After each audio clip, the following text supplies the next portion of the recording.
So good afternoon, everyone. Can everybody hear me okay?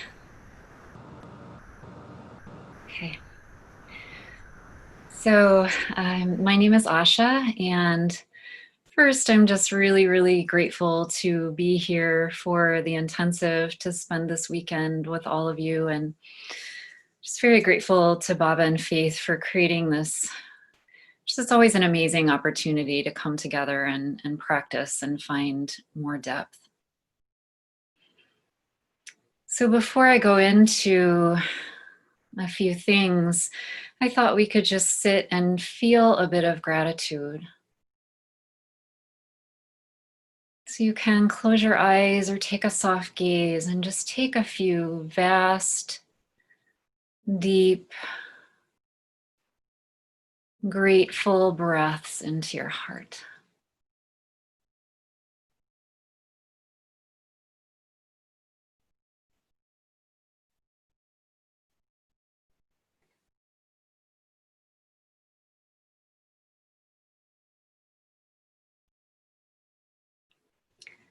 And then for our practice today, feel free to either open your eyes or keep them closed. I'm going to keep everything pretty simple today. I don't have any fancy PowerPoints or anything. Um, I really just wanted you to feel.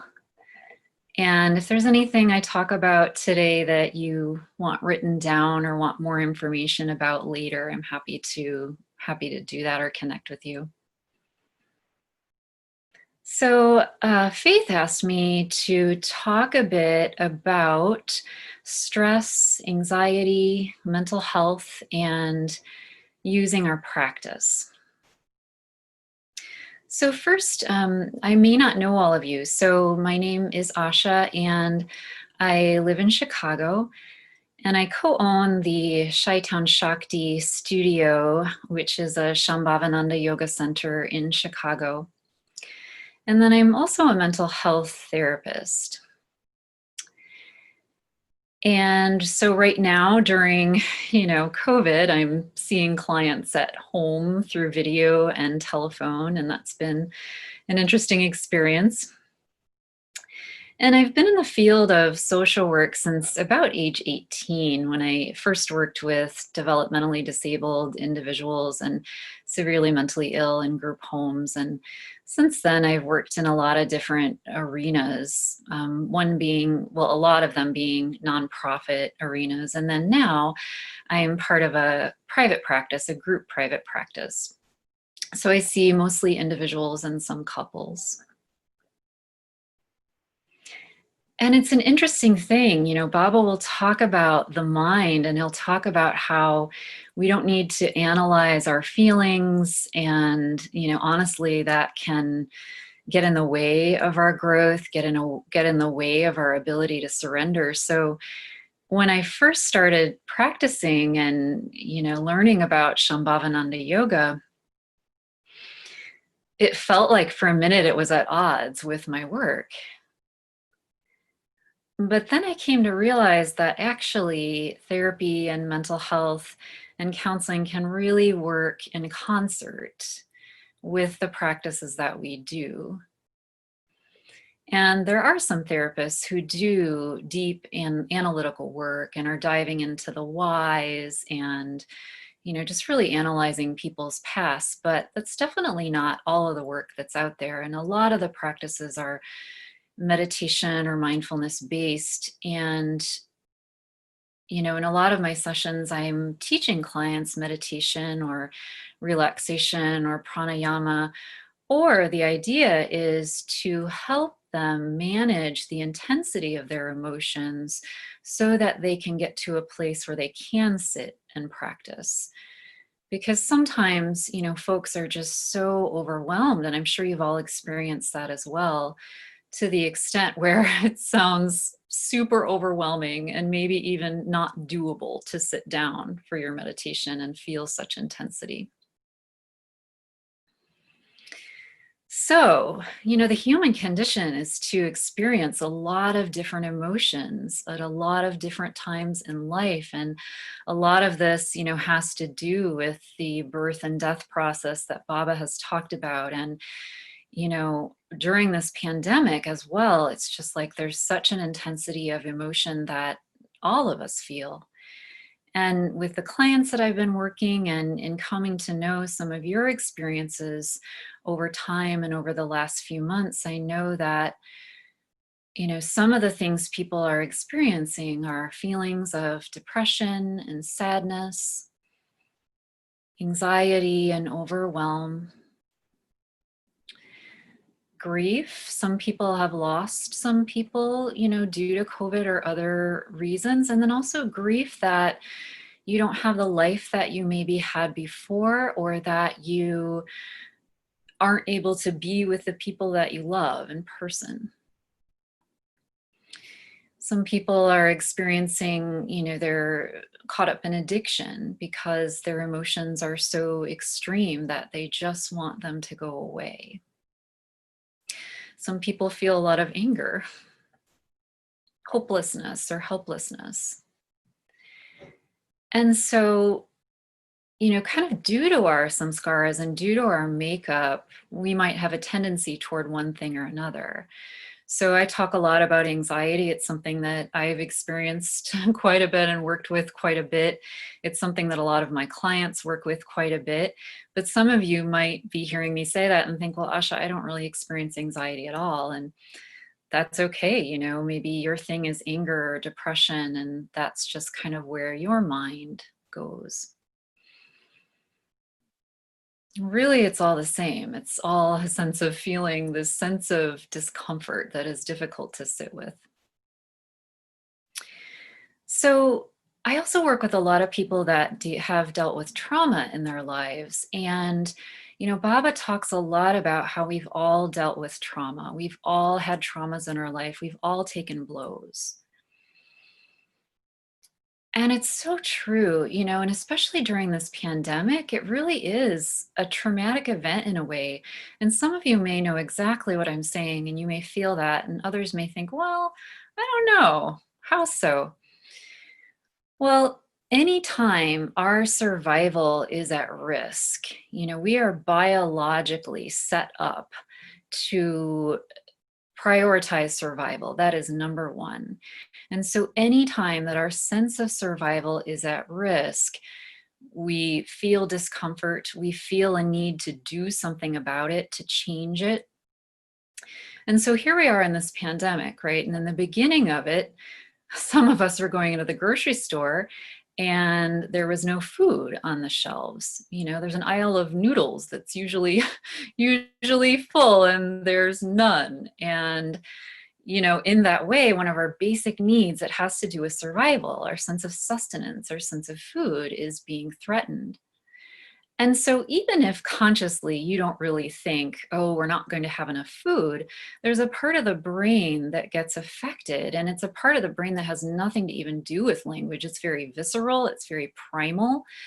And that kicks in, and it can be that sense of fight, flight, or freeze, which can lead to these emotions that we're talking about.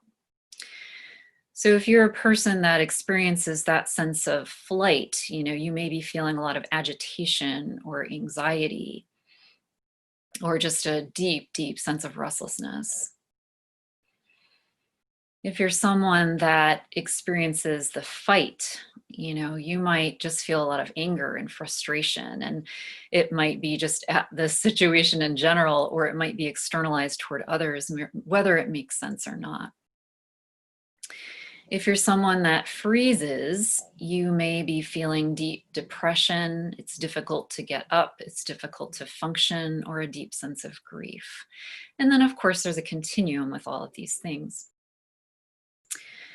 So, the sense of not having enough food. Oh, funny note too, when going into the grocery store, I went into a Whole Foods and, the noodle aisle was empty, and the marinara was gone, but there was one kind. It was pumpkin cardamom. 3 bottles of it. Apparently nobody wanted, more than 3 actually. I think 3 rows of it. Nobody was that desperate. Their basic needs were not at risk enough that they wanted the pumpkin cardamom marinara. But anyway, side note. So our basic need of sustenance is seemingly at risk. And then many people are struggling with finances. I know that's a stressor for some of you. And, that threatens our ability to have shelter and our ability to have food and our ability to have all these basic comforts that we have. And then there's a sense of connection. It's so important the connections that we have. And it's so important the time that we're able to spend with others. And not only do we just enjoy that and, feel joy from our connections, but again, it hits on one of our basic needs. So this makes more sense to me if I think back to when we were living in the wild or cave people, we had our pack. We had our pack of people that we were part of, and it was a very important part of survival. They were people with which we related, people that we took care of, people that we knew would take care of us so that we would be safe. And sometimes we even compromised our own beliefs or thoughts so that we could still remain part of the pack, because survival is number one. And we see that happening today, with people's different views. And so there it is, the pandemic. And then we also have had, the tragedy with George Floyd and everything going on in the world. And then that can create this disconnection as well, because people have very different views. You can feel pressured, into connecting because we need connection to those who maybe don't have the same views as you, or maybe you feel even more estranged from people you thought you were connected with, but you find out maybe you're on a completely different page.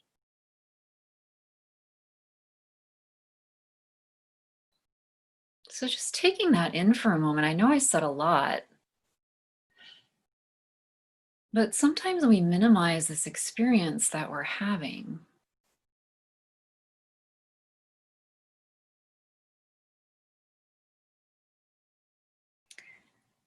And we've had a lot to manage. So, anytime we're experiencing pain, and that can be physical or emotional pain, it's the same centers in the brain. It feels, again, like a threat to our survival. And so that's part of why, when we're feeling these strong emotions, the last thing we want to do is feel them. It's like touching a hot stove. You have that immediate instinct to pull your hand back. So you feel that intense sense of depression or anxiety or anger, and you immediately do not want to feel it. And this is what can make sitting with it so hard.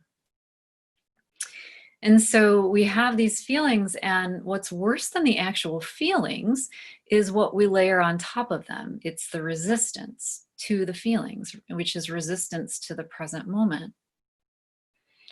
So we may be feeling anxiety, but then we layer on top of that, I don't want to be feeling anxiety. Why am I feeling this way? I shouldn't be feeling this way. What's wrong with me? Why is this happening? Why can't I change this? Etc., etc., etc. And then that's where the real pain, the real intense pain comes from. And that's where we feel this sense of feeling trapped. So not only during pandemic do we maybe feel trapped in our house, but you may feel trapped by this sense of emotion. And so I found this passage in spiritual practice that seemed relevant, because the question is that someone has asked Baba, I feel that I have been in a trap lately. I am trying to fix a lot of things, but instead I'm creating new issues. And Baba says, over the years, I have had many situations occur where I saw the potential, and I knew the situation could be something more or greater if only something could change. I used to spend a lot of time and energy trying to fix those things that I thought were wrong, but I have learned that sometimes things are beyond fixing. My idea now is to become as stable and balanced in my own being as I can be, even when I am being attacked or misunderstood. Sometimes people just like to fight with you for no good reason. It is a challenge when these deep, deep samskaras arise, because these things are based upon literally lifetimes of patterns. I usually attempt to take my practice up a notch or do 2 or more mantra. When we get frozen in our minds about things being one way or another, our samskaras make it impossible for anything to happen. The most surprising thing for me over the years was realizing that what I was clinging to and how I thought something should be were the biggest obstacles to having something better come along. We cling so desperately to our tensions. It is as if we have a stranglehold on an anchor and we are sinking to the bottom of the ocean and we won't let go. It is not a fun way to be. But if for a moment or two you can reach that state where you are totally present, you are not in the past, you are not in the future, your heart is open, and you have a deep sense of gratitude, then everything releases. All you have to do is not grab it again. Grabbing it again is often our biggest problem.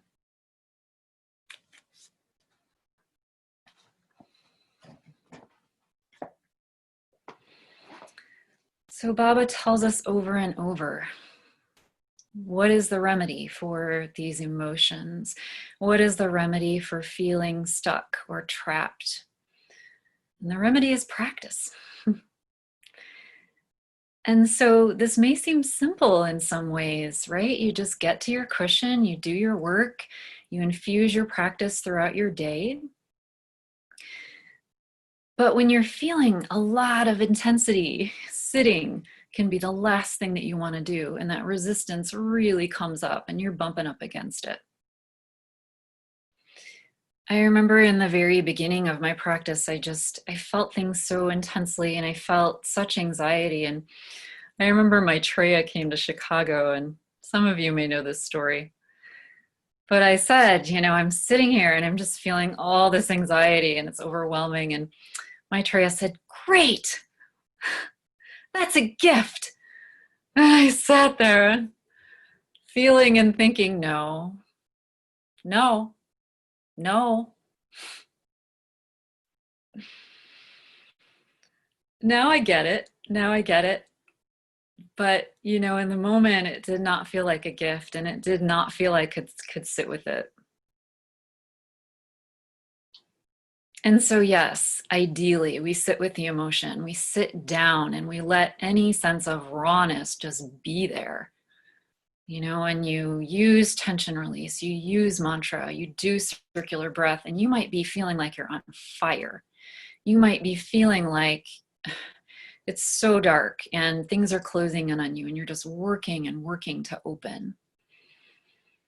And maybe you're able to sit there and maybe you're able to have a breakthrough and surrender and let go and get to the other side, whether in that particular sit or one in the future. But maybe things are feeling really intense and you're having trouble even getting to the cushion. And so then what do? Besides, feel like you're failing and feel like, you're not doing your practice and not doing what your teacher is saying you need to do, like the one thing you need to do.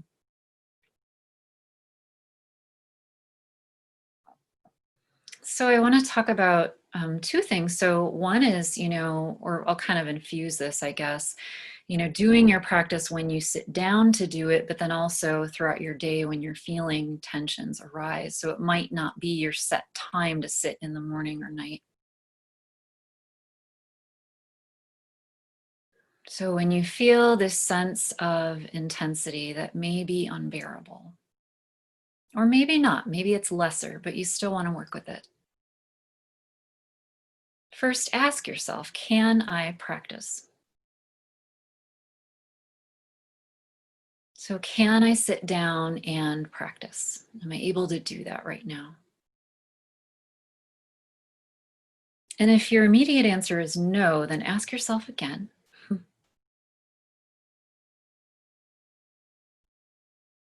Or if it's not sit down to practice, just can I practice? And that might mean that wherever you are, you're doing tension release, because nobody's going to know that you're doing it, right? I could be doing it right now and you wouldn't necessarily know. It can be listening to someone and doing tension release. It can be listening to someone and do mantra. Or you might be with a lot of people or with your family, and maybe there's an argument or things are just really intense. And so you say, no, I can't practice right now.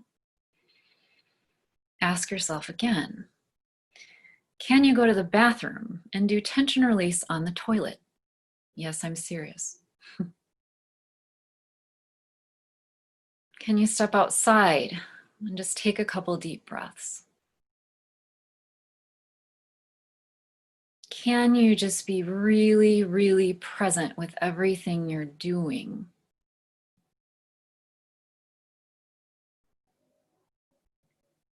And you can do that by just focusing on the breath. But another way that I sometimes do this is by silently talking myself through what I'm doing to stay present. So right now I'm rubbing my hands together, and I'd just be saying this in my head. I'm walking up the stairs. I'm opening the door.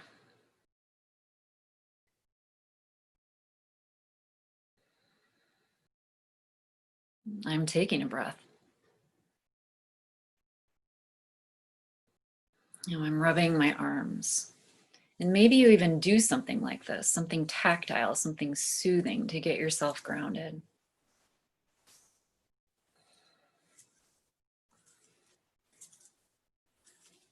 Perhaps you do a grounding exercise. Danya had listed on the Facebook page, but that's just as simple as right now you can do it with me. Going through the 5 senses. So we'll just do it briefly. But right now, as I gaze down, I can see the 5 and the 6 on my keyboard.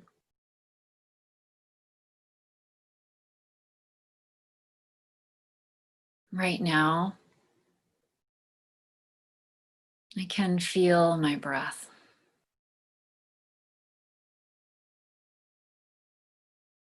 I can feel my seat on my cushion.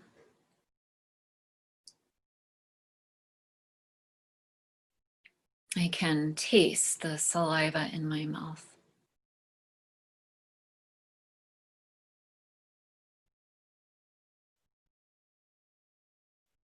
I can hear an air conditioner running outside.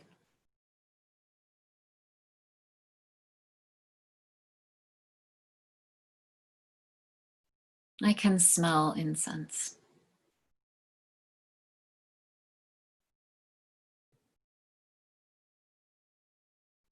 And then maybe by doing that, you get yourself a little more grounded so that you can sit or you can be a little more present.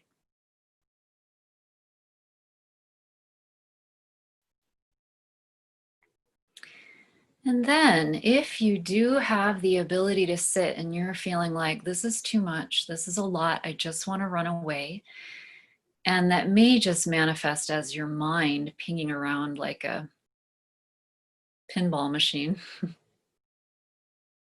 or that may manifest as you feeling yourself stay on the surface and not really diving in because it feels scary.